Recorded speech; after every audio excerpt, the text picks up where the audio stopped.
road bike. You got to ride 10,000 miles on it? No, he's talking about his e-bike. No, I know. Yeah. I'm just putting the dollar figures he's got in his brain to but real I'm applications. using it. I'm using it in place of. Oh, get ready. If you put those on, you're going to notice how I had to retrofit them. Oh, God.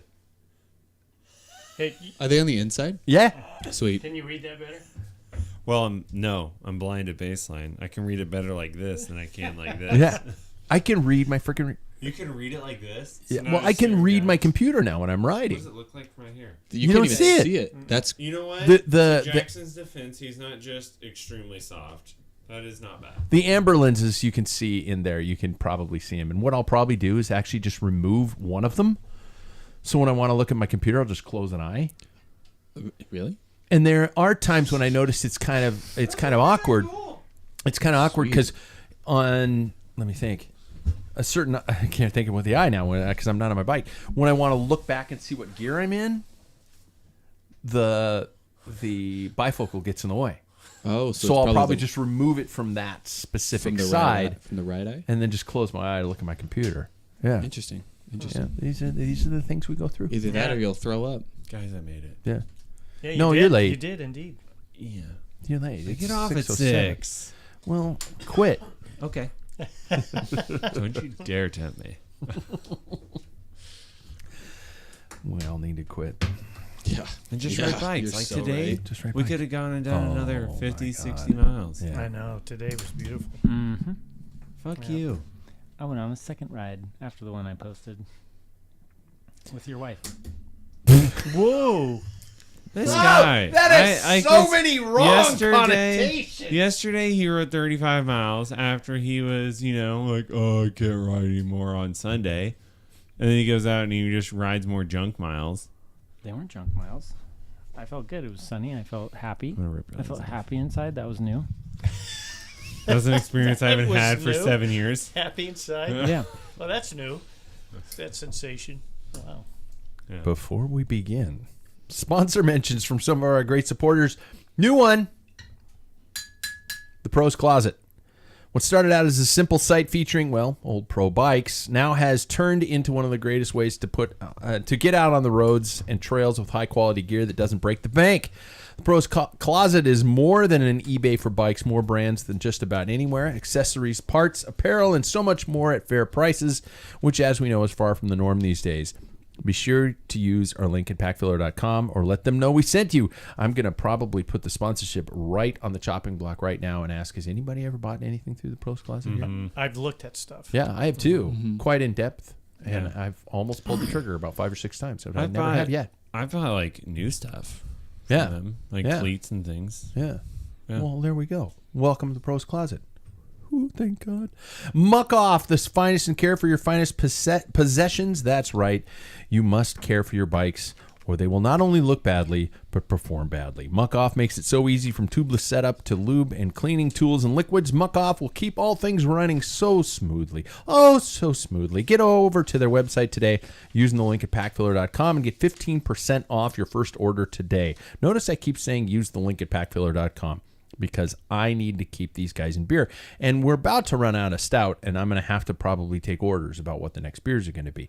Speaking of which, Athletic Brewing, which Sam is actually enjoying tonight, flavor, variety, and healthy, all offerings from the great people at Athletic Brewing. Avoid the sleepies. Avoid the booze. From IPAs to ales and stouts, Athletic has it all. Trust the leaders in the non-alcoholic brew front. Trust Athletic. Use our link, por favor. That is French for give me something. Did I just insult two cultures? Nah. I just showed my own ignorance. Hey, let's play bikes. Get ready, because everyone but me has got some massive gains on this past sunny weekend, which can only mean the entire commentary from me will be self-deprecating. Welcome to the Packfiller Podcast. We are live on YouTube, packfiller.com, from the Rim Break Bar in Spokane, Washington, a city who just recently benefited from global warming. We all admit this isn't supposed to happen this time of year. No. It's supposed to be in the 40s. Yes. It is in the 70s. I'm Pat Bulger, and let's see who's here, shall we? Tonight's prologue question. When is the last time you got sick from something you ate? Give you a chance to think about it. First time I ever got really sick from something I ate, I can throw them under the bus because they don't exist anymore, was Sea Galley. I had the salad bar at Sea Galley, and I was dating my wife, and we both got violently ill. Super romantic. But that's not the most recent time. Tonight's introductions are nicknames we don't want, so I get a free chance to insult each one of you pricks who rode without me this weekend. First off, he is now known as the ERD. Mr. Balmain. Should we just keep it a secret what ERD means, or and just let it reveal slowly? Or Whatever. You're the master in command. How are you, man? Good. When's the last time you got sick from food? I'm trying to think where it was from, but it was calamari. Oh. It's a lot of times it's the seafood. That's what'll do it. That'll do it. Next off, he's simply known as Horse Ass. I love Mr. that. Sam Wavell. Do you really? I don't know. I mean, just because I know it bothers David, because he's always had a bigger booty than me. Does he? Nah, No, you yours guys- more shapely. His is Yeah. elongated. And there's He's like got a more vortex when you He's drop got more behind width. it. When you draft on it. Yeah, the Waples wind tunnel is what that's known as. Yeah, I think that the last time that I was sick was sushi from a local. Yeah, there you go. We're running into a seafood situation. Not gonna, poke any places. There. Poke? Any places. But yeah, no, that was probably the last one. It's not that uncommon that I eat food that's too old and I get an upset stomach. I'm very much known as the garbage goat. I'm like, it's probably still good. It smells a little weird, but it's probably still okay. We're good. And then my stomach doesn't feel good for a day, but I don't usually throw it back up. Yeah. Takes a lot getting for sick that. and throwing up are not necessarily the same Okay. thing. But you're okay. Yeah. You're okay. Yep. Okay. Next, I don't know if he likes this. He's simply known as Elf on the Shelf. Dr. David Maples. Yeah. Probably not my favorite. but fitting. Such Yeah. is life. But fitting. When was the last time you got sick? Doctor. Well, if you ask work, I've had food poisoning once this year and last year. Really? Mm-hmm. As a vegan. Yep. No, this is how I got out of work, man. Oh. You asked them. But They didn't put it together. yeah, wow, this guy really gets sick a lot. Mm-hmm. No, but before that, I think the last time I really got food poisoning was in Thailand, right before med school started. It was miserable, and right before that, it was College. No, it That was race. that burger from hell that you made. Oh yeah. That actually gave me a What bacterial. turned you guys vegetarian? Yeah, which actually gave me. Oh no, the burger was after Thailand, so that was the last time. It actually gave me Campylobacter, which is a type of like GI pathogen that is actually bacterial, not viral, which is usually what you get. Yep. I almost killed him. Yeah. Wow. Where did you buy your hamburger from? It smelled a little off. Hey, it fell off a truck. It's Hey, free. you know. What are you going to do? It was I'm gonna cook vibrating, it but up. it was fine. It's like Right. Frank Costanza. He just over. Yeah, he's just a little over cocky. Green seasoned it. film over the top, but I just scraped that off and figured Cooked it's it on fine. the hood of a car for like 5 seconds and called it good. Yeah. Yeah. And it was like. All right, you know what? In my defense, I'm gonna clear the story up, okay? You tried 'Cause it to needs kill be your clear. family. Yeah, well, that happens weekly. And you with turned David. them vegetarian. I mean, Yeah, the that's whole legit. family. That's just not like, oh man, that was a bad batch of burger. It was like, that was not only a bad batch of burger, I'm never touching it again. I've never liked to cook meat. I've never felt confident about it because it always scares me for that reason. But I will say it was definitely undercooked. And like after the first bite, he should have definitely been like, "That's red," and just put it back down. Right? This dude just inhaled it all so fast that he didn't even look at it. Yeah, it's rare. Right? Isn't that a thing? People eat it that way? My dad likes hamburgers that raw. I mean, it's beef. You can eat it. Yeah. Gross. Tartare. Yeah. Tartare. Yeah. Next, and I know this one is one he doesn't like, and nobody's ever said it on the show. He's simply known as Jub. Ooh. One brings up Painful grade school memories. It's where all my Where does Trump. Jub even come from? well, Jub. it's where all my trauma comes from. I'll be honest. Should I have not said really, it? Not really. Yeah, I'm not gonna. Grade school, that bullshit. Where, Yeah. Man, yeah, they come up with the stupidest. I think it was names. just because his name is Jackson Bulger, JB, so they called him Jub. Yeah. But it was the pricks who said it, Creative. right? Probably. Mhm. None of them are listening to this show, so you can just No, yeah. have at them. Just all of them are terrible. Yeah. Yeah. When was the last time you got sick? So last time I got sick, my wife and I tell this story all the time. So it was the day, it was our last day of living in Portland, and my in-laws came down with two of my brothers-in-law, and we were gonna leave the next day and everything. Her pinning ceremony for becoming like a official like nurse was the next day and everything, and we didn't have a bed. Our entire apartment was completely moved out, so we were sleeping on an air mattress, and the air mattress, it popped. One of you guys has a prickly ass because every air mattress I've ever known you sleep on pops. Well, I don't know if this one popped or if our inflator just didn't work. Oh. And so at that point, Okay. we were just like, might as well not. And so I got to sleep on the floor. like I said, my in-laws came in. We went to dinner with them at McMinimans. There are 50 million McMinimans Yeah. over in that area. So whichever one it was, doesn't matter. I think I had a burger that night. Oh, Yeah. burgers. And I was just like feeling so crummy. I went and I threw up. And then I was like, you have a ceremony in the morning, so it doesn't matter how I am. So I was like, I'm going to just sleep on the floor. And we were getting so mad at each other because, like the whole like stress. I just threw up. We're moving. Yeah. We got to do all this stuff. That was coming up. And then, so I'm like, I'm going to sleep on the floor. And we both go dead silent. And then my wife hands a pillow to me. It was either hands or she throws it at me. Either way, I think is funny. And she goes, here. I know your hips are going to dig into the floor. Like the sweetest thing. She's doing something so sweet, but she says it in like the most mad way possible. I was just like, but I don't want you to be uncomfortable. this is just one of our funny stories. That's awesome. Me, I'm simply known as Fat Pat, P-H-A-T, and I don't like that either. Oh yeah. I don't like that. It's not bad. It's not that If good there's a pH in it, you know. because that makes me kind of hip Yeah. from like 1998. Yeah. Man, Like the fat kind of- rhymes, Like man. the kind of person who would wear parachute pants. I He did have a pair. did. See, you fucker. I was thinking about it. I did get a little ill this weekend when I was driving to Montana from McDonald's. And You ate McDonald's? I did. I Don't was you starving. ate McDonald's? That's so annoying. What do you eat? You eat McDonald's? McDonald's? Yes. Wow. What do you eat at McDonald's? I had 2 cheeseburger meal. Does it come with 2 cheeseburgers? Sam, you were Yeah, in and my fries. wedding. I tell you what, I haven't eaten at McDonald's since like 1996. There's do no- not like. that There's just no makes me way. ill. That what is like? Okay, let me finish my story. Oh yeah. But this isn't even going to be the one I was going to use for my last time I got sick, and because the only person that suffered was me, because in the car it's cold outside and I had a bad stomach, so I suffered the whole way there at my own brand. Yeah. But actually before that, it was when I did that training camp and I went down to Hood River. And I went to a very popular brewing company who I adore their beers. Their beers.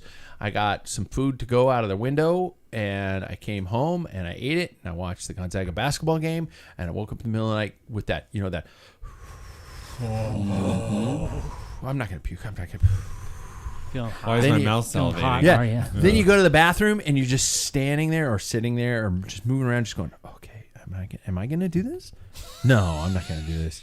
I could probably go back to, no. Am I good? Holy shit, it's going to happen. And I turn around and puked. Yeah. You know how you know that feeling?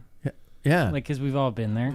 Yeah. I wish I didn't. Diaphoretic. I wish Yeah, I wouldn't. you get, like, Is that the sweaty. word? Yeah. I wish I Yeah. wouldn't fight it. I wish there was a way to just go, flip the switch. Blah. Okay, let's go to bed. Pull the Because, trigger. yeah, I'm usually lying there just going, oh, okay, no.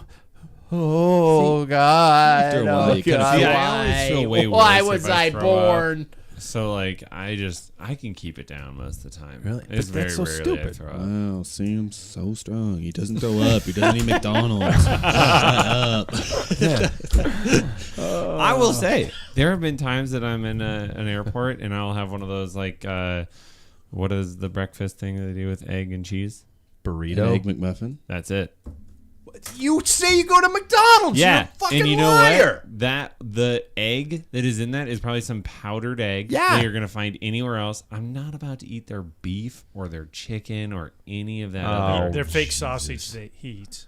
Yeah. No, I don't eat the sausage. You'll you eat don't the. get the You'll sausage? eat No, it's the. just egg, cheese, and bread. That's just That's and it. ham. disgusting. No, there's nothing else on it. And Nick, He'll eat Okay, the whatever egg it and is. stuff We're not is getting egg, into cheese, this. and bread. Yeah. Yeah. clearly not a connoisseur. A quarter pounder is a freaking work of art. It's Yeah. still really good. And the double quarter pounder, It's a Mona Lisa. it's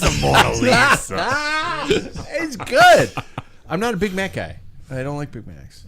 Can you list what's in You them? All gotta right. stop In because under 10 seconds or whatever it is? Can you What's what? the- Yes. What's the- two all beef peppers with sauce, lettuce, cheese, pickle, onions on the sesame seed bun. Two all Hey. beef Nice. patties, My special wife sauce, won a lettuce, cheese, contest. onions, Yes. pickles on A radio the sesame contest seed on bun. Yeah. It was a She song. does it so fast. Two all beef patties. Yeah, but they used to have special radio sauce, lettuce, Did back you when say people fast? listened to the radio. Yeah. They used to have contests. Now they Say just the listen to fastest. podcasts. Fucking idiots. Yeah.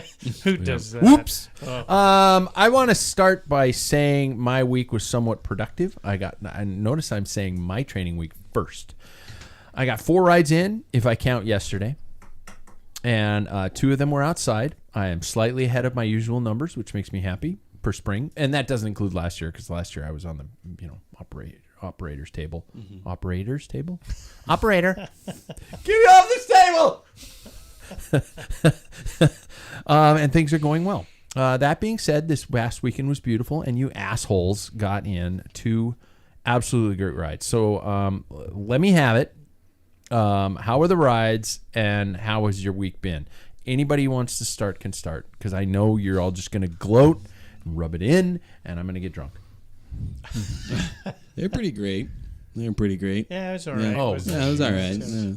First, I will say they were actually pretty excellent. The first day was I would say bigger than the second one for sure. You, Jackson Bolger, because I stalk you on Strava, did Yes. 70 on Saturday, and you did 50 on Sunday. Mhm. Yes. So, first ride was great. I ended and I was kind of sore. A different type of sore I've ever felt, so that was interesting. More of a muscle sore than a just like I'm gonna die sore. And then the next day I was like on top of the world, which I was really surprised about. I thought I would be shredded after that, and then I did another one yesterday. Yeah, I saw So that was fun. Well, I kind of saw you. Yeah, I know. I went by and Really, yeah. I waved, and you did not seem like you knew. who Well, I was at I knew who first. you were right when you got like within 10 feet of me. Without my contacts in, I can see, oh, that's a cyclist. And then when you get really close to me, it's like, oh, that's the cyclist who is my son. Yeah, yeah. So So did you ride by the house? no, we met. I was on a ride, Sam. You ride bikes? I ride bikes. Wow. You gotta be fooled. But all in all, to wrap it up, I think that it was just great to go back out and be outside again and actually like ride hard. So I'm happy with how everything went. Was there any tempo or intensity moments? I know that you guys all have a tendency to dick measure at some point in time. Sam? I mean, I just sat at a hard pace the whole day. It was over 200 just for an average. Didn't really leave. Just sat up there. Just set in tempo because that's what I want right now. It's just like, Yeah. I mean, because I got for what dropped, I'm and doing. he just kept coming back to get me. Yeah, you're not done. And we had You're not a done yet. new member actually on Yeah, that yeah. too. So Yeah. Dan. Our team is, our little family's growing. Yes, it is. Yeah. That was a lot of fun. Yep, running the shuttles was good. Yeah. First you Yeah. brought me. I would have been absolutely screwed, wouldn't I? No. No, you'd have made it. Yeah. It wasn't. We didn't do any really hard things. We just sat at a constant tempo. Yeah, it wasn't anything bad. How are you guys feeling strength-wise now that you got a chance to do this against each other? I mean, I feel like I'm usually, Jackson just did the chef's kiss. Yeah. Mm. I feel like where I'm usually at, I'll be good for power, for sustained power, and that's about it. I think Euphraida or Kenwick helped. Yeah. So Yeah, I think that, I've been doing, like I lifted on Friday night before we did this. I did a leg day and a little bit upper body. That kind of hurt. But I feel good. I'm trying to stack more hard days on top of each other just because Tour de Bloom is 4 days in a row. Yeah. That's going to hurt. That's a bad one. Yes, it will. Like, my thing is recovering between them. So it's like, yeah, I felt good again on Saturday or on Sunday, but I mean, I only did 65 miles, which I guess is the first day, but it was pretty much flat. Whereas the first day of, Tour de Bloom is... We already drank. Yeah, is 10,500 David's feet like, of oh. Ironically, he's drinking out of the glass. This is powered by beer. It's me. When are you hoping to be race ready? I mean, we technically have our first, can we call them training races? Mm-hmm. Yeah. In 3 weeks. Even though there have been some weekend ones happening on the other side of the state. Last weekend. discussed.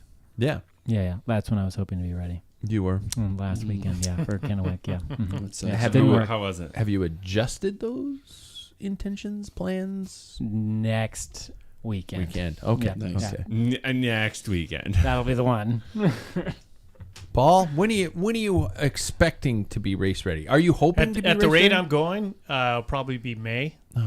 Oh. That's how I feel. Maybe Yeah. of 2026? Yeah, possibly. Oh my Possibly. God. Yeah, it's not. At it's his not age, good. it takes a while to Yeah, get it back does. into it. Oh. Yes. Jesus.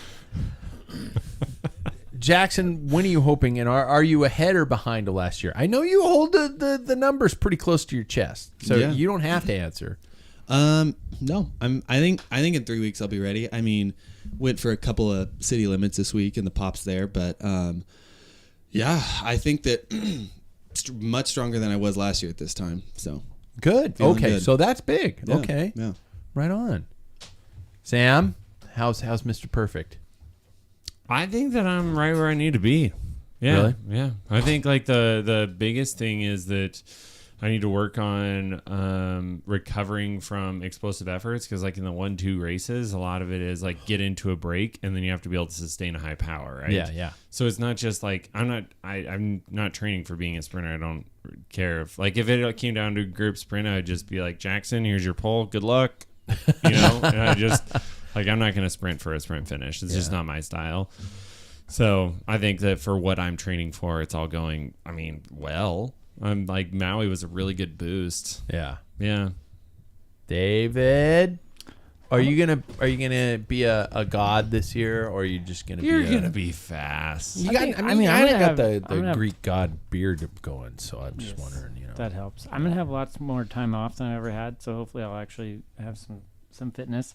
I was thinking today I'm worried I'm coming out too hot because I actually ended up doing like 50 today because I did 30 and I wasn't kidding, I did do 20 with my wife and his wife Yeah. before we came here, so I did like 2 today and I've ridden every day. Are you since. working? No, it's amazing.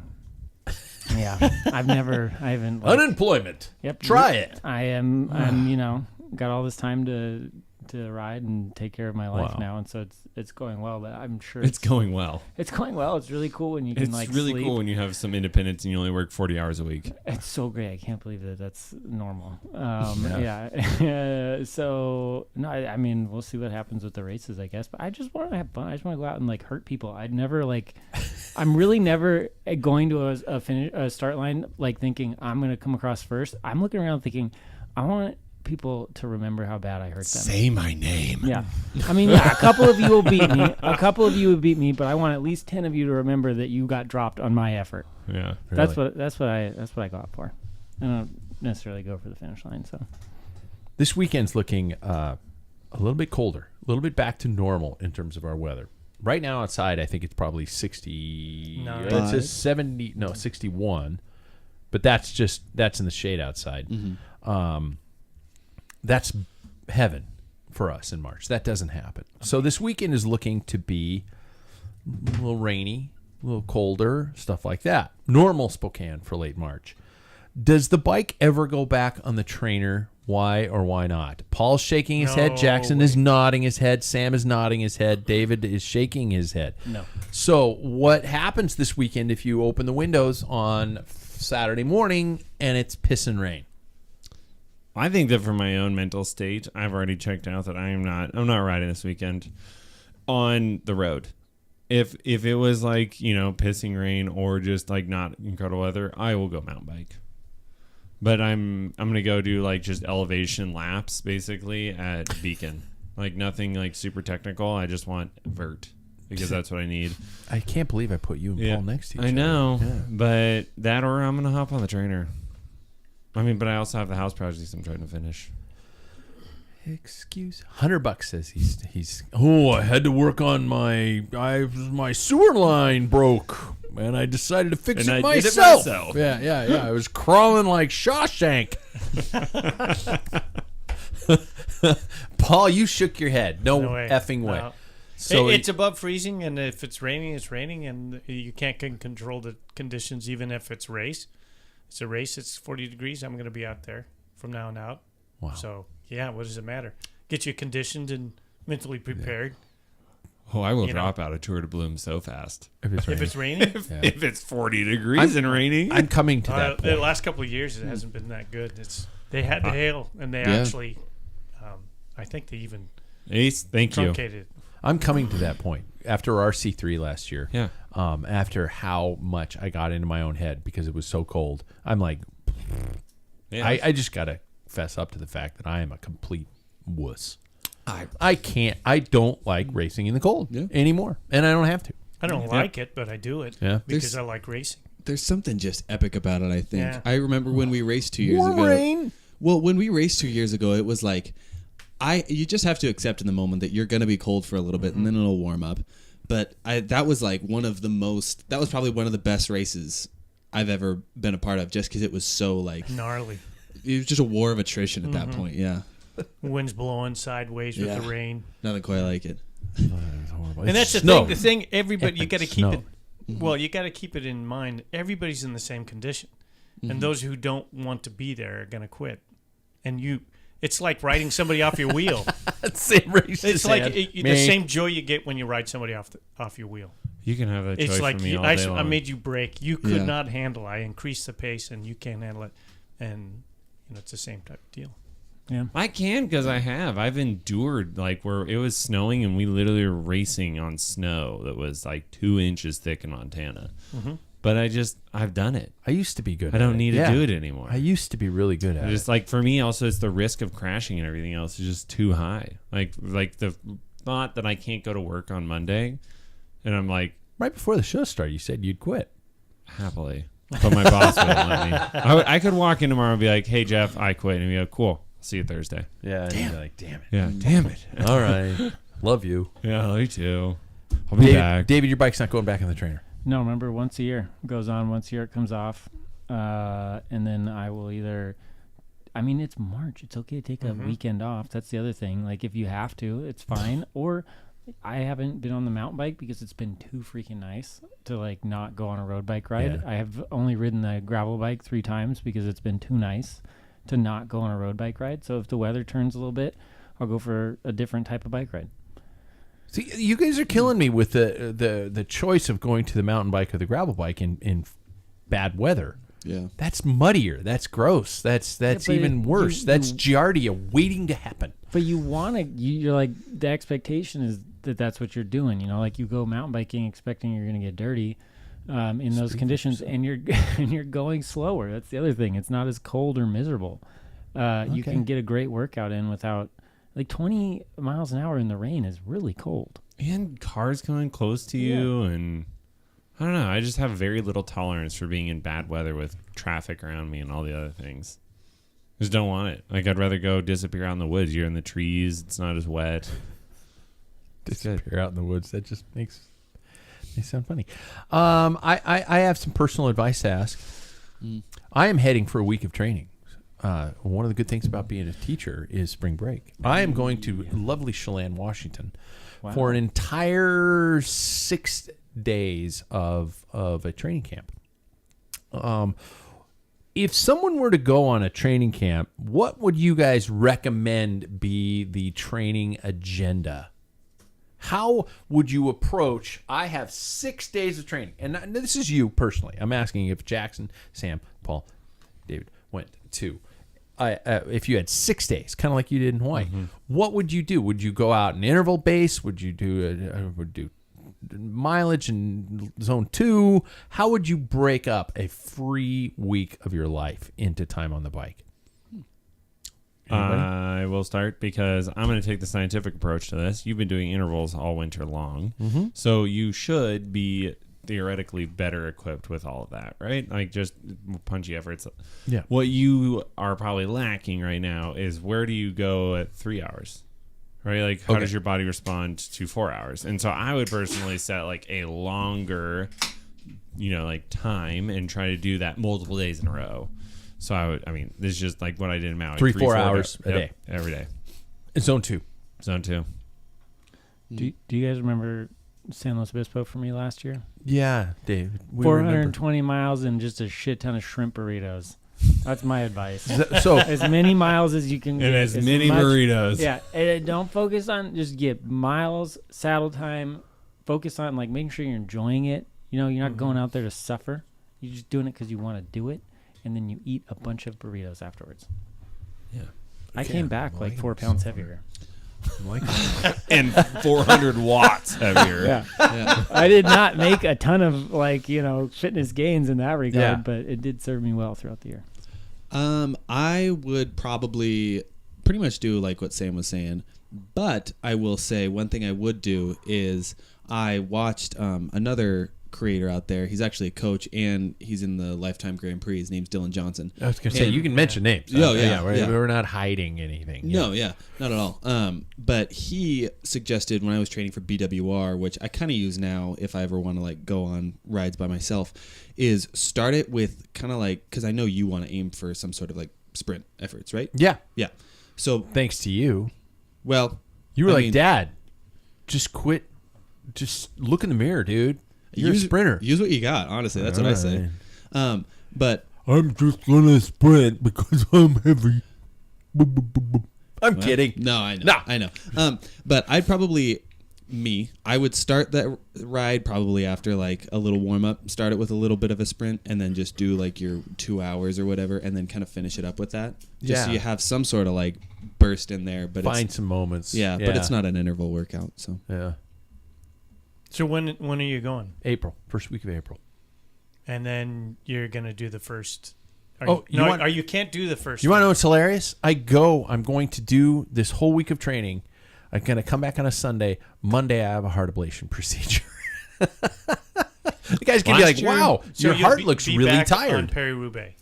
Yes. Okay. Oh, yeah, I think so. That's April 7th. Oh yeah. Oh, I will. We're coming back on Saturday, so Sunday I'll wake up at the crack of dawn. That's clear. I can focus on. Yeah. I'll make sure of that. Yeah, I think it's later in the year that I would. Our races aren't going to be really all that long. If you went, in my opinion, like in February to a camp or March, do what David did, and it wouldn't hurt you to do that. Yeah, but. You're looking down the barrel of our training races. You're going to be full gas. Yeah. So you're going to have to toss a few, matches. Yeah. Yeah. I think do a little bit. I would not heavy on intervals, but I would do some sprints. Yeah. And stuff. Probably just like mix them in. Yeah. Like a long 3-4 hour ride with 5, 6, 7 sprints would be a perfect hard ride. Be a good ride. Mm-hmm. Do 5-minute effort. Yeah, with a burst in the last 20, 30 seconds, kind of a thing like that. Yeah. All right. We'll see what happens. Yeah. And let us know who you choose. No, we all gave you different. It's kind of a good blend of those, I think. And the great thing about where I'm going is it's wine country, and it has nothing to do with the fact that I won't be drinking red wine because red wine makes me stuffy. But it's rolling hills everywhere, and you can just kind of have these real quick popper climbs and kind of push hard up them and then power over the top and stuff like that. And so that can be nice. There is one hill called McNeil Canyon, which I have yet to summit. It is a horrible bitch of a climb, and I don't know if I'm going to do it this year. I don't blame you. It's stupid. Dumb. It's mean. Yeah. It's like a cat. It's like an HC climb. Just so you know, it's like 6 miles long. Training camp version here included a lot of drinks as well. Oh, well, duh. Yeah, so I'm just saying mine's probably going to work best. No, I won't. I won't do that. Yeah. Zone 2 and wine work well together. Yeah. My wife's going with me, so you know. You got AFib last year though, didn't you? On your training camp, you had to come home. Yeah, after. day Don't one. do that. Day one. Yeah, don't do that. Because 3 days prior, we had a little get together here, and bourbon was involved. It's a great one. Oh yeah, that was a good one. Okay. Let me see here. Let's jump to tonight's headlines. We gotta move the show along. Let's jump to tonight's headlines. Where's the goddamn news? I was looking for this last week and I couldn't find it, and now I'm angry. Do you think it's actually on there? It is. It is that one. Professional. Tonight's headlines with a mention from our friends from Scratch Labs. If you should already know the brilliance of Scratch, but did you know about the cookbooks?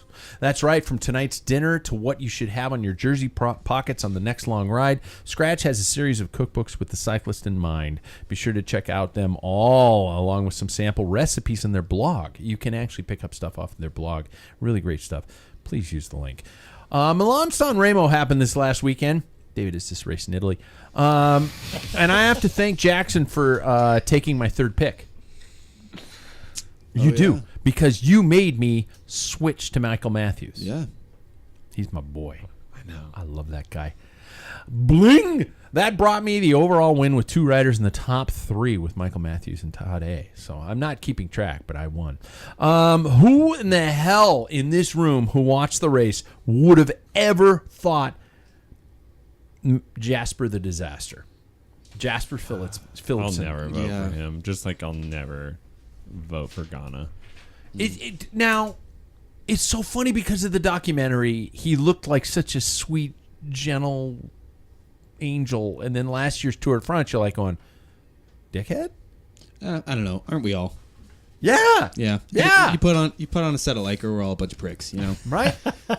I really do think it. But I was super... That's a great way to put it. Yeah. I mean, we all think we're cool.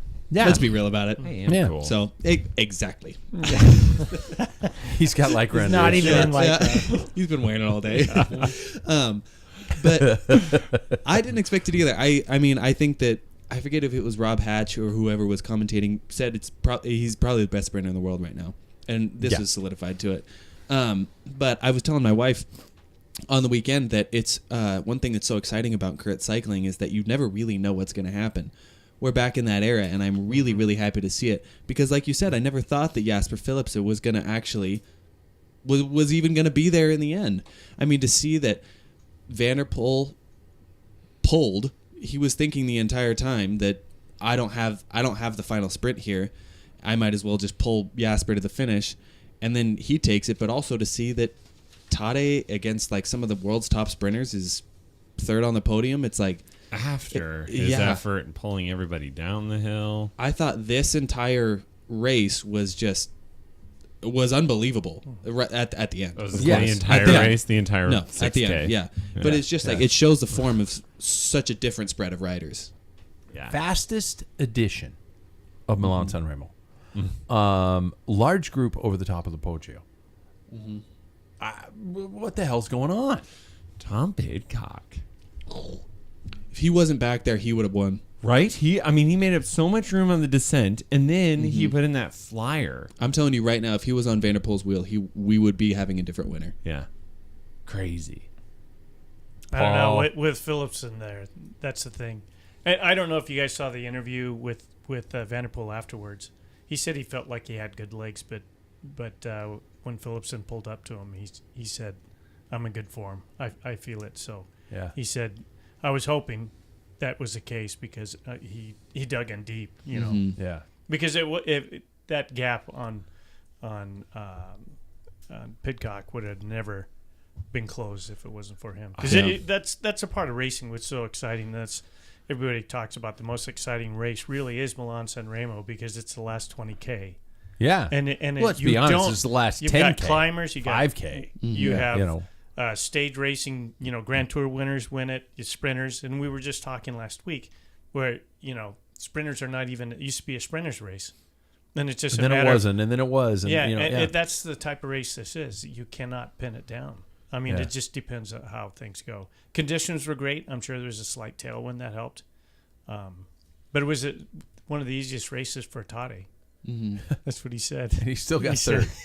He goes, yeah, it was a really easy race. Yeah. It showed. I will say, it really showed the amount of respect going up to Poggio to see Van der Poel close that gap to Pogacar. It really shows the respect that he gives to him, because you saw everybody else just be like, I can't, like, this is gone. Can't do it. That second attack he let go, and then to see Van der Poel be like, this is like, he's gonna win. This is the move of the race. Yeah. I watched him go off that second attack, and I was like, we're done. This is done. But then really? to see because then to see Van der Poel close that gap, that was like alarm bells went off. Was it that much of a gap? Because I'm trying to recall. Once they got overturned, because I had just woken up. Down, they closed the gap. But when he went off that second attack, I was like, if Van der Poel's not here, this race is done. Because that's how Van der Poel won last year. Yeah. It makes me wonder if the playing field's starting to get a little bit more level when it comes to some of these events, because now, mind you, and then I watched Catalunya today, and Tadej just left when he wanted to. In miserable conditions. Oh, it's horrible. Yeah. But I watched that today, and he's just Tadej went whenever he wants. So I mean, is there a leveling? Are we finding some equal playing field in terms of or are we still in the potential midst of somebody who's just going to be etched in the storybooks of time? I don't know if we're seeing a leveling. I think that we are seeing one guy raise the level of everybody else. Yeah. I mean, I think that there are wonder riders out there. There are Van der Poels, there are Van Aerts, and there are Vingegaards, but I think that we're also seeing like Jasper Philipsen. We're seeing like Michael Matthews, like all these different riders raising their level, because if they don't, they're done. But I just really, I mean, and I'm not a fan of Jasper. Also, just like I'm not a fan of Ghana. So I take this, you're upset, knowing that I have you're shade. Upset. But embrace. Your anger. But I don't think that he is as good as he is written off to be. I think he has the best lead out guy in the whole world. 1,000%. But there's no way he should. There's no way he couldn't have handled the Poggio without. Oh, he's talented. But I mean, look at the other. Like if like there was other guys there that had Mathieu to try to glue to, like, I just have to follow his wheel. This guy's going to close any gap for me, right? Isn't that the key to any good sprinter though? I mean, that's we talk about totally. like Mark Cavendish. Yeah, you got to know where to be right and when to be. Mark Cavendish can probably. I'm not putting words into his mouth, but could probably attest his Milan-San Remo to George Hincapie. Mm-hmm. Yeah. Oh, yeah. And I think most of his races to Renshaw. Yeah. Like, I'm not discrediting that. I'm just saying it's like the sprinter is truly, like, I don't shine as big of a light on them as I am, like, man, that lead out guy is a frickin' unit. Like, yeah. Like, because that's what you want to be. Yeah, that's true. Yeah. Well, I disagree. I think Philipsen's more than a sprinter, because in Roubaix, he was there. True. And he did not have a lead out, and he waxed everybody for second place. Yeah. I think he's more of a classic, very fast classic. I don't like the guy. I agree with you as a personality. I think he's kind of. Was it because of the last year's tour? No, I the way he presents himself a little bit, I don't like, especially somebody who has a reputation, because I've had, maybe it's just my own little thing, but I've had teammates like him where they are not prepared, and it's like everybody scrambles for them. It's like, God dang it. Yeah. And I got yelled at by a teammate because we were at a stage race down in Moscow, and he missed his start time because he was shaving his legs. And he goes, "Why didn't you tell me what time it was?" Like, it's not my job, you little bitch. Yeah. But he was a team leader, but it's like, there's no way. Yeah. And that type of attitude, and people are always like gathering his stuff because he's a scatterbrain, and I just don't appreciate that personality. Okay. Yeah, that's the way Philipsen is. That's what used to call him disaster. Yeah. Mm-hmm. Wow. I vibe with him. Yeah, you vibe one of those with him. Yeah, you got a brother that brings you food. I mean, we got. So we should call you David the Disaster. Tornado Disaster Dave. Tornado Dave. That's his nickname. I was trying to message you guys. So Elf on the Shelf. Tornado. Zero food. And No battery. No battery. I had a tube, but I had nothing else. Yeah. And so I roll up knowing that this was all going to happen and started handing him food. Every show I write His down wife what was the show's texting me. going to be titled. Something comes up in the show, so I have to write it down. Tonight's show's going to be titled Tornado Dave. Yep. Tornado Dave. You have to love him. I learned it very quickly. My father, we went to Seattle to race the track, and I forgot my shoes. And I forgot my shoes about 3 hours into a 5-hour drive. And my dad said, "You're racing on your tennis shoes." hell yeah. And I did. I did. And you won. And Did I tell you how many races I've lost on the track? None. None. what cat are you? Did I tell you when I stopped racing on the track? 1987. Well, it's a hell of a drive. It's a It 4-hour was. drive. Yeah, it was. It was. So, speaking of, are you guys happy with the result? Sam's not happy with the result. So I'm fine with it. I just don't have the ooh ah respect. I was just looking for a segue. Speaking of not happy with the result, let's check in. Let's check in with Lance and the touchy-feely nature of bike racing. And I'm reading from prepared text, so it might take me a second. Stick with me. I'll try to read quickly. Never a man to stray far from the headlines. Former American professional cyclist Lance Armstrong, I should dub that out, has caused a flurry of debate on social media with his comments on the friendliness of today's top stars.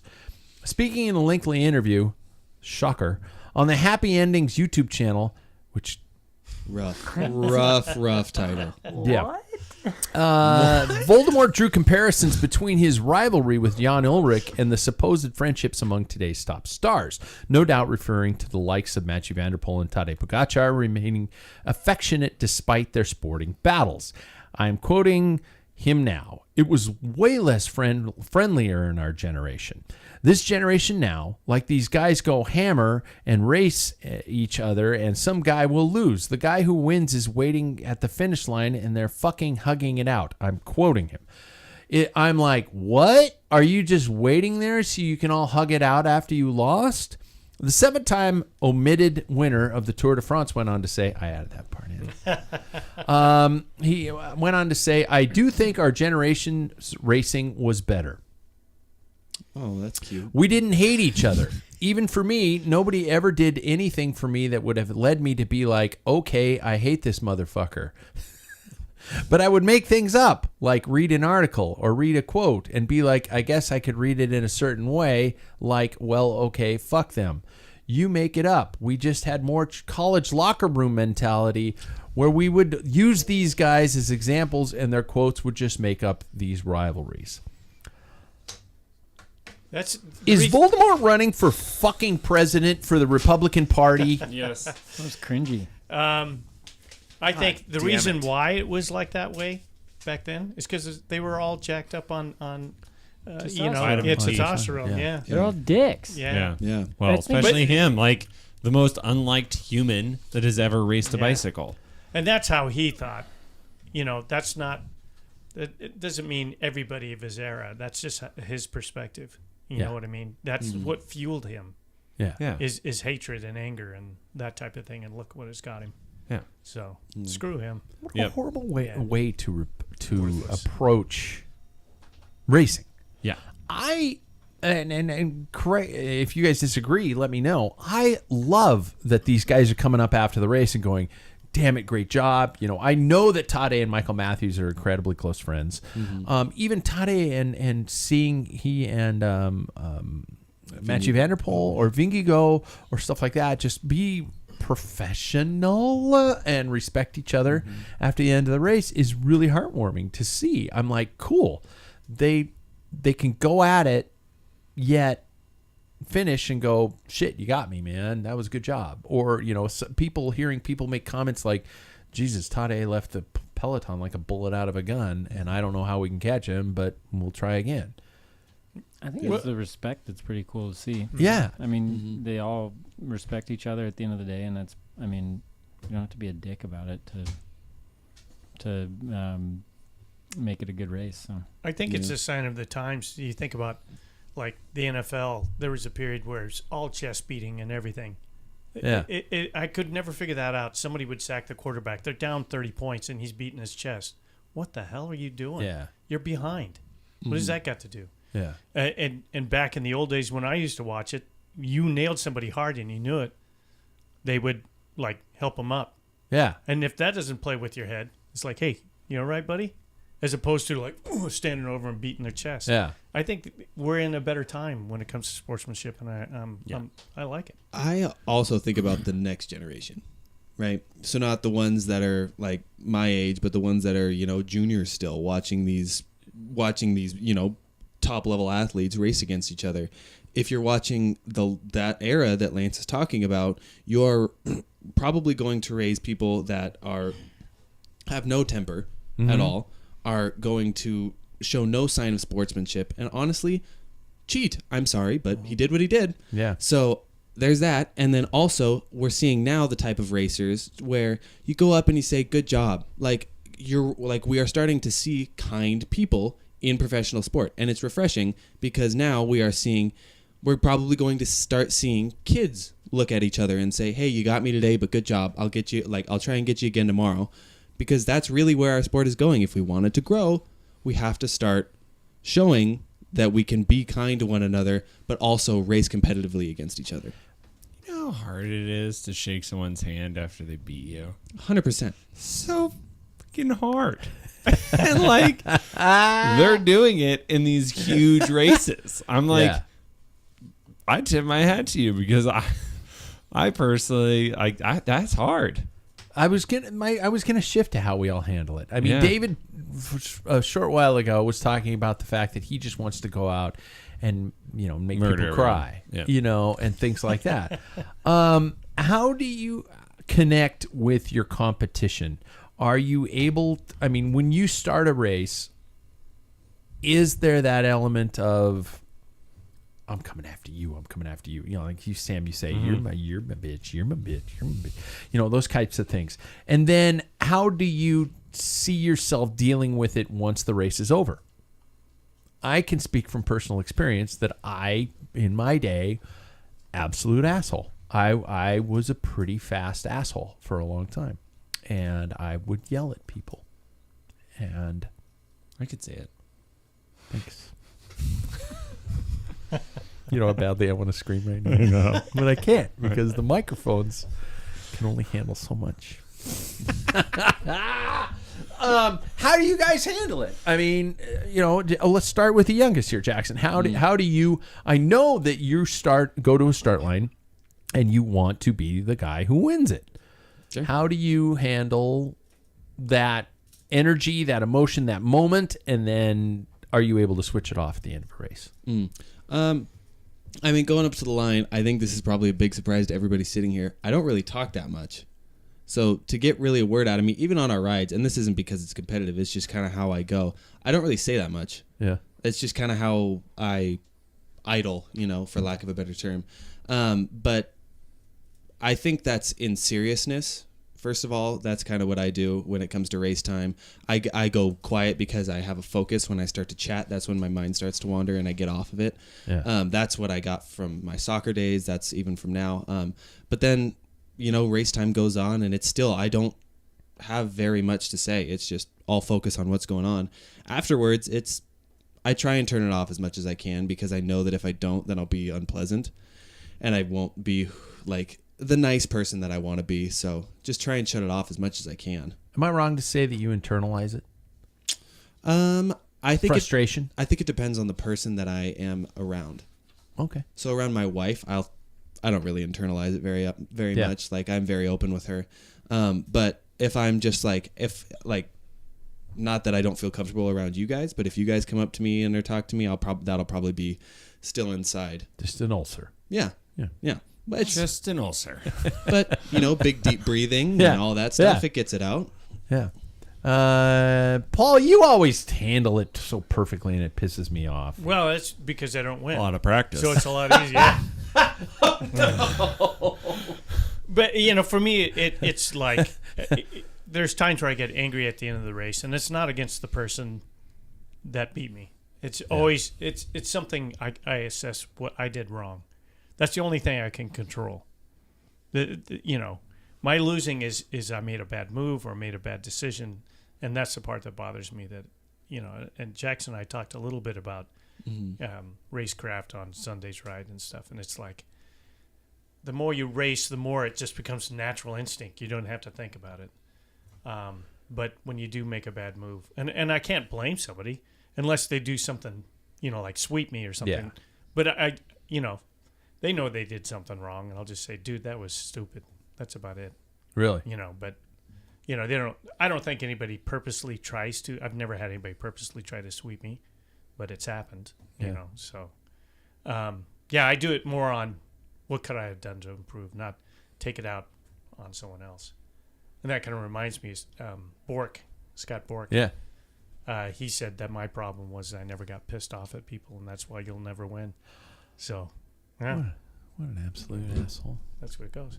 Well, I mean, right. Yeah. He probably was right. To an extent, yeah. The Waples, you guys are just like, you're just like pit bulls released into an open. I just want to kill him, though. Pit bulls released into an open dog park. And then somebody look at each other and go, I don't care about any of them. Yeah. Who hurt you two? Each other. Yeah. Okay. Our whole childhood. Okay. Are you guys able to switch it off? I mean, I do recall in Montana somebody going around like every third lap going, tell him to move up! Like you were screaming your face off. Yeah, I was and pissed. you were mad. How did you turn that remember off? that whole thing that we were talking about, like showing up to a race and being ready? Oh, you know what? Or on time. I was there. You were the last one. I was there, though. You were the last one. No, they didn't. Yes, they didn't. I was there before the clock turned. Let he without sin cast the first stone. And when the official's going, Spokane, are you guys ready? Yeah. Are you ready? And we're screaming, Sam! And they're like doing this with your wife. Is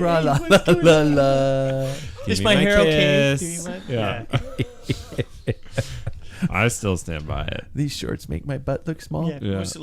But more horse I will say, I think that I don't know. You aren't chiming in. You could be bashing your brother at this moment. Well, I'm not usually bashful. I don't usually get mad at people. Like that race was dumb. I have nothing else to say about it other than it was dumb. There was guys that blocked the whole road in a local, like relatively regional local race. Like, what are you doing? What race are you talking about? The crit. They had the whole front blocked. Yeah. Everybody was blocking for those guys. The first 2 laps, they just let 4 guys go. Oh. They wanted their guys in the break, and they physically blocked the road. There was 2 local teams that just sat there. There's nothing you can say to people like that. I just pushed my way through. Yeah, it's just stupid though. And that's what you got to do.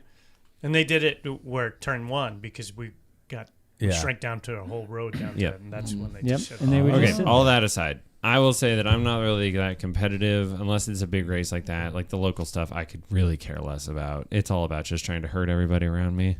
Sure. But any of the bigger stuff, like, at RC3, I showed up to the crit because I was like gunning for it after the day before not going according to plan. And I can turn it on. I'm not really a competitive person. How are you guys at turning it off?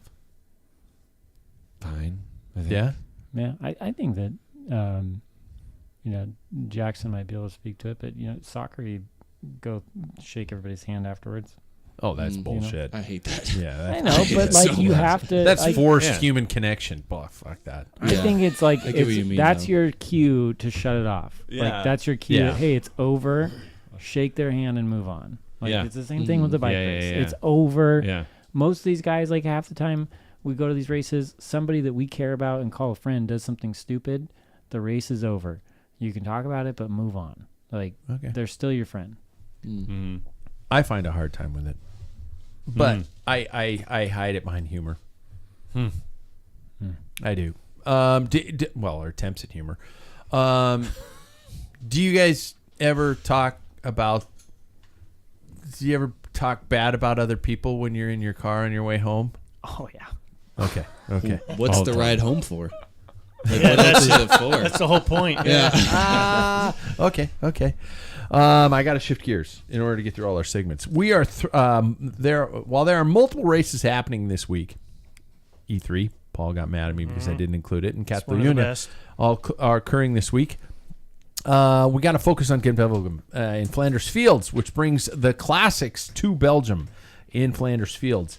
Paul, if you had to say, because you've been the only one who's here who's been to Flanders Fields. Wait, have I told you that? Yeah, Oh, Paul's been to Belgium. Yeah. Where's my what? Number 2. What? As someone who's been there, is it a big area? Is it kind of like they just kind of loop all around inside a certain mile radius? I mean, yeah, it's pretty much on the west side of Flanders more than if you see like Tour of Flanders and E3.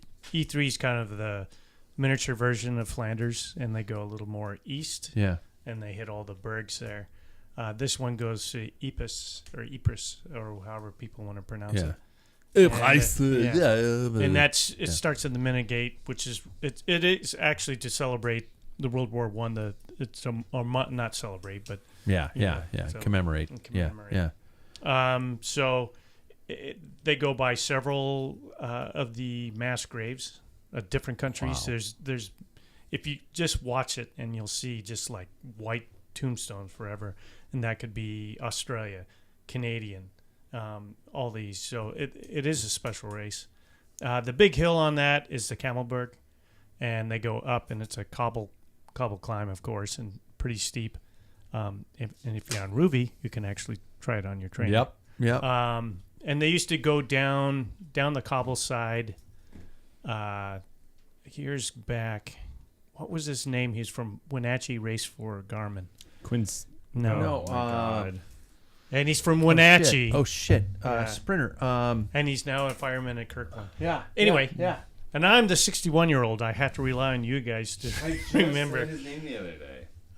But anyway, he had a big spill on that. It was pretty common. You're descending down, and there's a right-hand corner, and everybody piled up. And I think Tour de it picked up. Bloom. Yeah, his dad actually. Tyler Farrar. Yeah, there we go. Thank you. Train? So, but yeah, that's probably the major hill, and it used to be like a real. It used to be a real like sprinters type of race. Yeah. Because there's a flat run in, but several people like semi-sprinters or not so much sprinters have won in the past too. So, Men and women racing. Yep. Your picks and commentary are limited to about 30 seconds each. So, beginning with the women, I am going with Lotte Kopecky. I'm going with Lisa Longa Borghini. Jeez, I can't believe I screwed up her name. I've been saying her name for 5 years. And Ellen Van Dijk. I don't know why. I think she's got that. She's so strong. And I think Lidl Trek is going to rival SD Works. That's my picks. Jackson? I am picking Lotte Kopecky, Elisa Longa Borghini, and Fem Van Empel. So, in other words, we're all basically going to stick with one rider. Lotte kinda like we Kopecky. did. Okay, so Chloe Dygert. Chloe. Americans. And then is Corinne Lebecki, because she got married, did she change her name? Yep. Okay, that's what I thought. Yep. Did you just pick 2? Well, because I already chose Americans. Oh, because you picked Lotte Lotte Kopecky. Okay. Yeah. Kopecky, I have Van Empel, and then Balsamo. Oh, okay. Okay. Oh, so a Lidl Trek. David? A lot of thought went into this. Peter Sagan does not. A lot of A thought. lot of thought. Based off of people I know, Chloe Dygert. Because Raced against you her. can't count them out. Yeah. I can't say their first name, but the last name is Can't. Sana Khan? Sanakan. Sana's riding? Wow, Sana okay. Khan, Yeah, great cross rider. And then I picked Van Gotham because anybody with Van usually kicks ass, and Gotham's pretty badass. So She's got the whole Dutch Batman thing going on there. Picks like people do the bracket for the I NCAA love tournament. pretty Yeah. much. What's yep. the mascot? Yeah. What are the That's colors? Pretty Yeah. much what I did. So Men's sorry. edition, I'm picking Matthew Van Der Poel because duh. I'm picking Mads Pedersen because he's riding really well. And picking Matty Mahorik because he's had a pretty good, he's been up there. He's been in the groups. I don't know. I think he could escape and make something happen. Because I don't want to pick exactly what you picked, I'm picking Mathieu Van Der Poel. Yeah. I'm picking Jasper Philipsen. Oh. And I am picking Michael Matthews. Good. I thank you because I want Michael Matthews to do well. All right, then I'm going to choose somebody different. I'll skip Vanderpool then. I'm going to do Matthews, Mads Pedersen, and I love Edvald Bosenhagen. Okay. Bring it back. And for me, Yep. I went with Christophe Laporte. He knows how to win that. Yeah. And then I picked an American, Magnus Sheffield. He seems to do well in these. And then Arnaud Delis. Oh, okay. So he's due. He's due. He's been trying. Stay off the ground. He's been crashing every single. And then there's David. I judge how well I'm doing at this by how many you guys also picked. Yeah. So I picked Vanderpool and I picked Pedersen. Okay. And I picked Cavendish because he's got to eventually start winning if he's going to actually. I'm just saying he's got to do it. He's got to get over the Camelberg. Yep. Yeah. I don't think he will. Let's get to tonight's segments, shall we? Supported by our friends at Camelback. They started with hydration packs, now offer that and so much more. Please check them out at packfiller.com. Everyday tumblers, too. Screw Stanley. Yeah. Get a Camelback tumbler. We're going to start with fit tips with Bike Fit Sam, courtesy of our friends at Ambassador Cycling. Get fit to get fit, and be sure and check it out as much as and often as possible because we're about to touch base on that tonight. AmbassadorCycling.com. When replacing parts, this was a good question. Crank, bars, pedal systems, things like that. How often should you be refitting? Is this something you can just go, well, I'll eyeball it and everything will be fine? Or is this something that we should be aware of that could cause potential hazards down the road? Yeah, it really depends. I actually had a patient that I fit last week also email me this over the weekend, and he was asking, all right, well, I'm getting these handlebars now, and I'm going to put on these new cleats, and I want to swap out the saddle. Do you think that I need to, schedule a refit? And I'm like, well, the saddle is the same saddle. The cleats are the same cleats. You're not switching styles or anything like that. Just outline the cleats, throw on the new ones. And then for the handlebars, like I said, the mechanics, if you're bringing it to their attention, like, hey, this is my, current fit.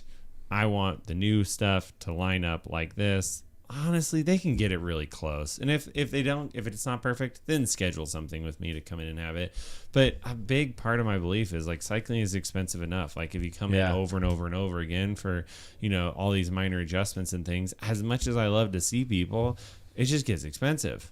Like, so I think that like a lot of that stuff you can do yourself, unless it's like, hey, it's been 3 years and I'm getting these new parts. Great, let's do a checkup. Yeah. And you do send people home with documentation of what they should have and where they should be. Yep. And so that's like if you put on a different seat that has a different seat height, to it, because like rails to the top. Like you just match the top with the seat height that I've provided you. Yeah. And then a lot of the time, like the nose of the saddle, measure out the saddle, see where, the difference is, and change it accordingly. But all those measurements that I provide people with, like you said, that should get you close. Do you when you align saddle, is it the line off just dead center in the saddle straight up from the seat post? Is that kind of thing? Yeah, so when I go, like, I follow the seat post all the way up to the top of the saddle, just in that line, and that's how I'd get the seat height. And then fore and aft is relative to whatever saddle you have. Sure. And so for that, I do like from the nose of the saddle to the center of the handlebars. That's your reach. So if you change the saddle and you went from like a Physique to Sella Italia, it's going to be different, and you do have to take that into account. And if it's that gross of a change, like you probably should come in and get it readjusted. But also it's all relative to pain. Like, I mean, are you having pain? Like most of my fits that I do are for recreational riders. And like, they're like, David, it's like you could, raise his seat 2 inches and he's like, feels different. Yeah. Oh, well. And he just keeps riding. It's like a lot of people don't really notice those little tweaks, where then there's me that's just like so neurotic. Yeah. And it's like, it's a millimeter different. Really? Okay. Yeah. I'm like, this weekend, I'm like, David, I raised my saddle 5 millimeters. Can't you tell? There was a point in time where we would stop like 3 times per ride for him to like tap his seat post one direction or another. It's like, what the fuck are you doing? Just ride your bike. He was so mad. Was it Sunday in Hell with Merckx? Yeah. Tip it up, tip it down, tip it back up, drop it a little. God. Merckx wasn't that way until he had his crash on the track. Yeah. Then he started getting, because of the discomfort. So. Okay, we got to do this because, it's written. And this topic you could jump into. Let's talk to David. question tonight for David is, how should you approach building your glycogen stores for a big event like a stage race? And how do you go about restoring them for the next stage without overeating or undereating? Honestly, this makes me realize how old I am when it's just like going, glycogen stores? What? I'm just going to have a beer and a, big plate of pasta and go to bed. A lot of sugar and beer. So that would work probably. Oh, there we go. Next. No. So talk to me about building glycogen stores for a big event, and how do you do it? Is it through food? Is it through what is the process? It's going to be through food, but the way that the idea of glycogen stores came about was that they were biopsying muscle at different times in your training and with different diets, and trying to figure out how much glycogen was in there. The important thing to remember here is we're talking about muscle glycogen, not liver. Yeah. Those are the two sources. Muscle's got about 5 times more in general glycogen than a liver does. And it's harder to top off, essentially, because it's a bigger tank. And so the way that this was originally brought about was that you would try to push that 500 grams to, say, 550 or 600 that you could put into your muscles. And so glycogen or carbo loading, the idea of carbo loading, I think when I was in high school, it was like, oh, team dinner, spaghetti the night before. Mm-hmm. Not how this was intended to be. The intent for carbo loading, increasing your glycogen stores, was to drive yourself to a point of depletion with your training. So like a week out from your training, you push yourself to a point where you have, less glycogen, you've been training too hard, and you need to recover. And then the week leading up to your event, you start tapering.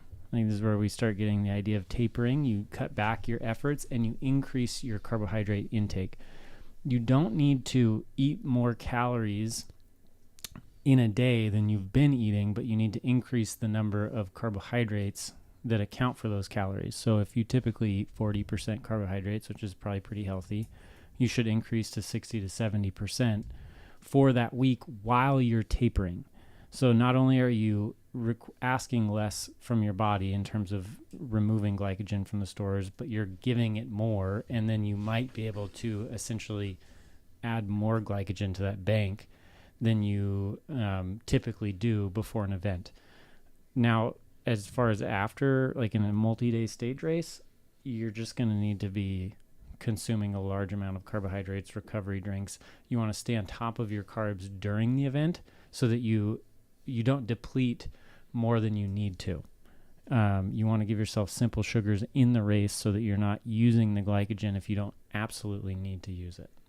Does that make sense? And it's different forms, right? Like liquid's good, whereas like getting it, there's carbs and various different types of foods, but not just sticking to like pasta as your rice. It's like getting it in multiple different forms. And can't make enough plugs for the avoidance of high fructose corn syrup either, but I will say that is not the kind of carbohydrate you want to put into your body. That's not going to go.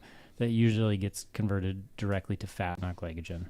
Mm-hmm. You want to use, if it's not burned, whole grain. Yeah, if it's not burned, but you want to use like whole grain. You want to use, simple a mix of like simple carbs, whole grains, that sort of thing.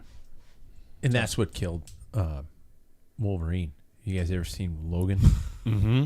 There's a theory in that the whole world was populated with massive amounts of high fructose corn syrup. That's what ended the mutants.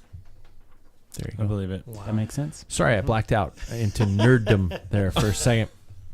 You went deep. Yeah, I did. I can go deeper. Never mind. Style points. Jackson, you got a style points for us? Are there images involved? Mm-mm. Okay. No. Okay. Style points with Jackson Bulger. Oh God. How dorky am I? No, I'm not. I'm not calling you guys out. Don't put bifocals in your cycling glasses. You can't even see those. Those are pretty cool. Yeah. What I will say is that we now are. It's going to segue perfectly into what Paul's going to say probably, but we're in a different time than we have been for a while. And I'll lead into that. So I always like to start with some questions for you guys because it's fun. These are fun. Yeah. Do you guys think you have style? Oh shit. Honestly, Sam, do you think you have style? Swag, dude. You do? Yeah, Okay. for sure. Okay. Okay. Paul? On or off the bike? Just in general. Oh, only on.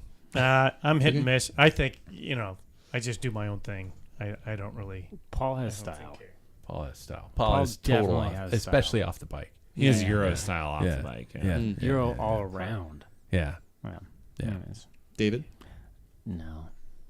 Okay. Yeah. What? I mean, if I On the pull bike? if I have it on the bike, it's because I copy what you do. If I pull my socks over my pants by accident in the morning, I leave it because it feels nice. I leave Fair it enough. because it's been done.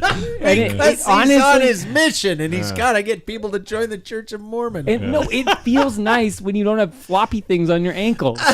And I get I people agree. that are like, "Hey, your pants are tucked into your sock." I'm like, "Well, now I'm gonna have to take it out." But like, that was really comfortable. Like, Yeah. fuck you guys. Yeah. Must like joggers. No, I don't have any. Well, but see, I don't want to wear joggers. Just look him square in the eye and say, I know, it's because my dick's tucked into it. Yeah, that's the way to do it. You don't want to see that. It's always in the hospital. I don't know if that's a good idea. That's not I don't know. I get a lot of my off the bike styling from you, Jackson, and my wife telling me that looks cool. My on the bike is just because that's what I've always done. Sure. I care. I mean, there was a while where I had a black kit with a blue helmet and I didn't like it, Yeah. but the helmet was free. Yeah. So I'm a cheap bastard. Yeah. That's fair. Do you? You do. Yeah. Yes. I mean, Yeah. Yeah. You're Yeah. constantly thinking about it. Yeah, I think about it every It's time. a segment. Yeah. Yeah, yes. that's true. Yeah. Who's the most stylish person you know? You. Okay.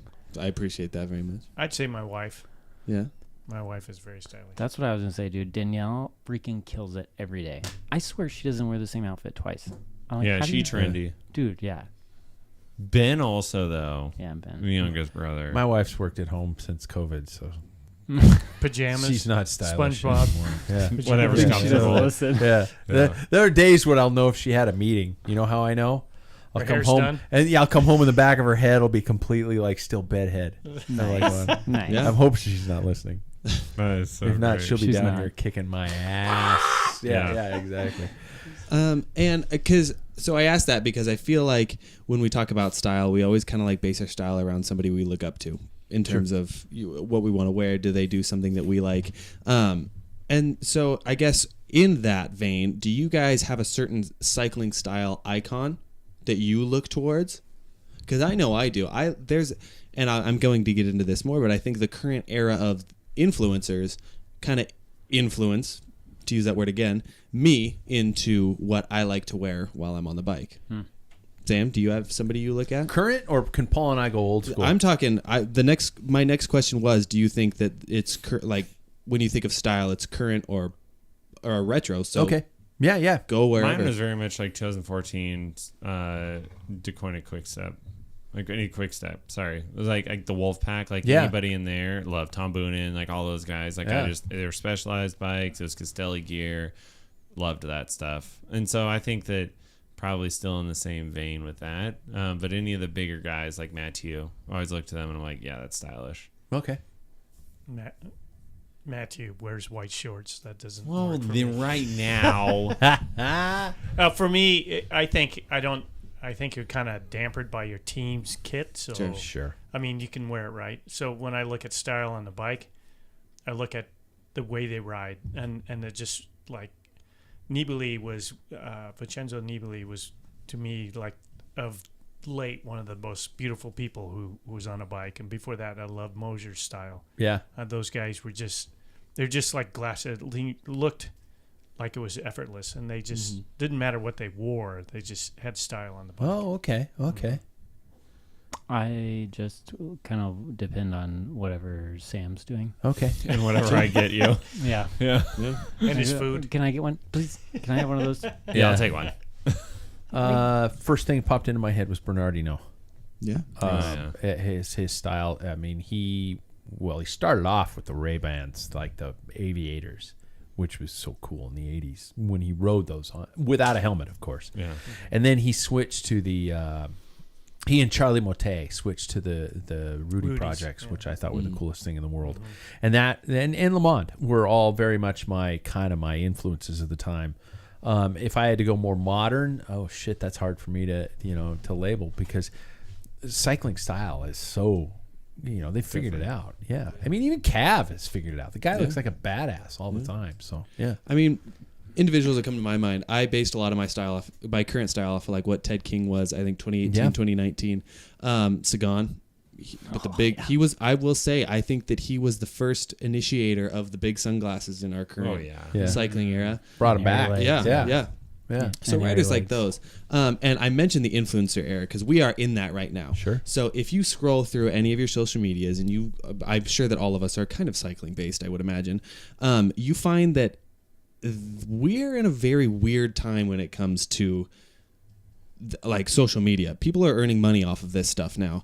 And when it's social media, it's all how you look, right? I follow some guys that it's like they just put certain tones over their videos. They cinch their hoods in specific ways. And I'm noticing that it's coming out of England. Which is so interesting. I think that country is going to make cycling look a lot cooler. Like I said, they're using a lot of different like filters or like angles in their videos. When they're off the bike, they put effort into what they look like. They're not in some black Cool Max polo because that's what the wife said looks good. Yeah. Like they're with the trends and everything. And I just think it's a really interesting like generational shift. And that like people my age and younger are starting to take over how the sport look a little bit, and it's what I think Lachlan Morton started, but it's just changed it a little bit. And when I say that, it's not so relaxed to where it's like, okay, you're kind of faking it. Yeah. Like I feel like that's who Lachlan Morton is, but I think that some people try and take that on and they're like, this is kind of annoying now. Yeah. Yeah. But it's just so interesting to see how different it was from the Tom Bonin eras or like the retro style that we're talking about, because currently, while some of those retro styles are still used today, it's also so different. I mean, I'm seeing a lot of different companies now. I mentioned PNS, which is, I forget what that stands for, but that's a new cycling brand. MAP is one that's really big. Rafa is kind of not the trendy thing to wear anymore. Wow. And so it's just interesting how much styles changes. I don't know. It's just fun to watch how it all moves. The Italians I would pick. Oh. Especially off the bike. Yeah. Off the bike. Yeah, the Italians. I don't know what it is about the Brits. They're making it look cool. All right. Yeah. Well, there we go. Isn't Castelli Italian? Mm-hmm. Yeah. I wore those Castelli shorts you gave me today. Most of them are made in Spokane, Washington. Good. Yeah, a lot of them are made They in are Spokane, good, Washington. Did you hear that, David? I knew that. I Italian did know. company, but made in But they're Spokane. designed in Italy and then they're manufactured I for the US. clearly have Italian in my jeans because, like, my ass just fits Castelli so well. Oh, sorry. One last thing I did want to say. Support your content creators out there. These people are making their money off this stuff. We're not the only ones out there, Yeah. If you're just only focused on us, by the way, which that's fine. Support us. Yeah, that's fine. But like, support us all. We're all out here making stuff. So Yeah. All right, final segment. Not last but not least, definitely is Paul with his changing time segment. So, what do you got for us tonight, man?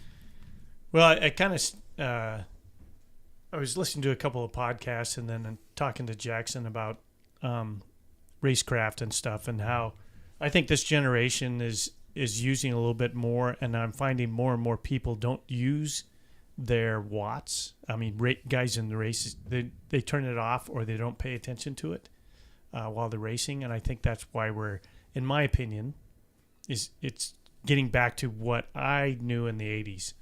And I'm kind of frustrated where in the cycling industry, or not the industry so much, but a little bit of the industry, but racing is like they want to mimic F1. And I followed F1 since, I'm not a huge fan, but I've followed it since the 90s. And it is so freaking boring right now. Van Stappen is won 19 races last year. Red Bull has got it in control, and everybody's scrapping for little. And it's not fun to watch. I mean, I just watch the highlights. I used to watch the whole race, and now I don't even want to. I just get highlights because I know who's going to win even before the race starts. And do we really want to model road cycling after that? And this whole technology and stuff, and it takes away the whole, like, in the middle of a race, you got to make a decision. And that was the cool part, as opposed to, arms race. Yeah. And that's part of the UCI said, okay, we're getting crazy on these bikes, double triangle, let's just keep it this way. Yeah. And the TT thing this year is just blown my mind, because I love TTs. I'm done. I don't even care about TTs anymore, because it's just ridiculous about equipment, and it's just not. It's not something I can even pay for. I mean, I could barely pay for a standard road bike, and I like to see it go back to just strategy. And Milan San Remo is one of them. I mean, UAE had a plan, and it didn't come to. And you got to, the whole part of the cycling is getting people to commit when you want them to commit as a team. You put, like in boxing, and I was sharing with Jackson, even as a pitcher when I was in high school and stuff, your delivery, if you're doing a different pitch, you may not know it, but you address, knowing you're changing the grip on the ball. If you do a routine, people will pick up on that, and they know what's coming. So there's all this factor that's, to me, is great about cycling. But if you make it all about equipment, then it's just a matter of who's the fastest. Who's got the most money. Yeah. Money ball. Yeah. Yeah. And I don't like that. But I think it's kind of hopefully going away from that. So. Yeah, it's been an interesting development, especially with the time trial helmets, because as I think I said in the last show, where we had massive changes in the early 80s in terms of aerodynamics, in terms of the haves and the have-nots, even disc wheels, funny bikes, things like that. And we embraced it, even though it was an unfair advantage if we think about it today. But is this okay? Are we overreacting to it, or should we try to control these types of things? I guess it's the price point when you talk about it. Yeah, and the genie's out of the bottle. Yeah, it's not. I just don't see it going back. Unfortunately, no. That's just the way it's going to go. But I guess my point was that I'm glad to see, like this last weekend, how race was done. It was back to old school. So this battle, yeah, it was great. And Filippo Ganna's helmet did not help him aerodynamically win the race. No, and he had gear failure because he hit a pothole and it went into default mode for crash mode. Yeah, he got stuck in his 11 on the downhill. Yeah. Oh shit. Yeah, that didn't happen with mechanicals, but that's another thing. Okay. There we go. You guys ready? True. Final K. It's a quick answer. You got to do it before the outro finishes. Final question: what is your next cycling purchase, Jackson? A saddle. Sam. Probably a road bike. Whoa! At some point. I mean, I don't have any other big purchases. Yeah. Shoes. Shoes? Gotta get some new shoes. Yeah. Shoes and pedals. I'm putting those together. Are you? Yeah, Power pedals? No, I have power meter. Just regular. I want time pedals to match my bike. Oh. Yeah. Okay. And new shoes. I was gonna say shoes, but I actually would like a new mountain bike. That's where I'm leaning. I would like to grab a new mountain bike. No, I'd like a little bit of rear suspension. Minimal. Just cross country. Cross-country. Yeah, a little bit cross country bike. That's all you need around here. Yeah. Exactly. Well, the And I thing just is- want it for 12 nights a week. The thing is, as we get older, Oh, how many That was F-bombs last did I week. drop? That many Yeah. F-bombs did I drop? I'm almost out of time, so hey, that brings us to the end of the show. Thank you guys so much. Thank you guys for being here. Thank you. And everybody, and as Jackson said, support your content creators, including us. And you know how easy it is to click like and subscribe on YouTube and on your podcast feeds. It helps us immensely, especially with the podcast sponsors that keep us going and keep us lubricated. We will catch you guys next week.